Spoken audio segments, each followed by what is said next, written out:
쓸모아. 아베는 지난 11일 지소미아가 종료되어도 한국에 양보 없다고 말했습니다.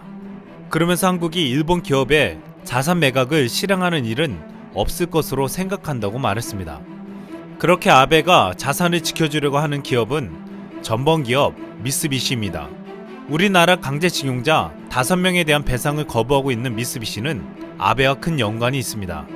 2019년 현재 미쓰비시는 계열사 600여 개를 거느리는 일본에서 제일 잘 나가는 대기업입니다. 미쓰비시는 오래전부터 교육기관을 세워 자신들에게 유리한 정치인을 육성해왔습니다. 아베는 미쓰비시 인사들이 장악하고 있는 사학재단 세이케이 학원에서 유치원부터 대학까지 나왔습니다. 이 때문에 아베는 미쓰비시가 육성한 정치인이라고 불립니다.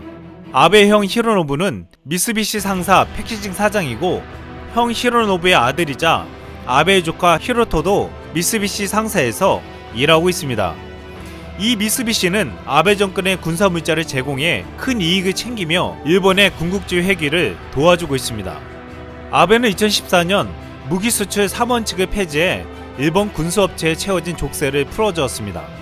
이에 미쓰비시 중공업 등은 군수산업에 대한 투자를 강화했습니다. 또한 일본 정부가 나서서 방위산업체들의 해외 무기시장 개척을 적극적으로 장려하고 나섰습니다. 미쓰비시 중공업은 아베 정권과 손을 잡고 최신의 스텔기 전투기인 로키드 마틴사의 F-35 기체 일부 조립을 맡았습니다. 또한 미쓰비시 전기는 비행기 레이더 부품 제조에 참여하고 있습니다. 아베 정권은 일본 무기 수출을 가능하게 한 법안을 통과시키고 이제는 헌법을 바꿔서 전쟁을 할 수 있는 나라로 만들려고 하고 있습니다.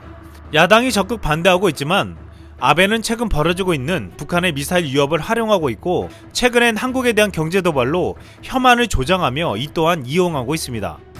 지난 5월 28일 트럼프는 일본을 방문해 일본 해상자위대 호위함인 가가함에 승선했습니다. 미국 대통령이 일본 전투함에 승선한 것은 이번이 처음이었습니다. 가가함의 명칭은 태평양 전쟁 시기 미쓰비시 중공업이 제작한 함정에서 똑같이 이름을 따온 것입니다. 미쓰비시는 현재 아베 정권의 군사물자를 제공하여 엄청난 부를 축적하고 있고, 아베 정권은 미쓰비시와 함께 군국주의의 부활을 꿈꾸고 있는 것입니다. 이 때문에 강제징용 판결과 배상에 대한 문제는 과거를 전혀 반성하지 않고 또다시 군사 대국화를 꿈꾸는 미쓰비시와 아베 정권에 대한 심판이었습니다. 이것이 우리가 물러서면 안 되는 이유라고 말하고 있습니다. 1945년 8월에 작성된 미쓰비시 사보에 이렇게 적혀 있었습니다.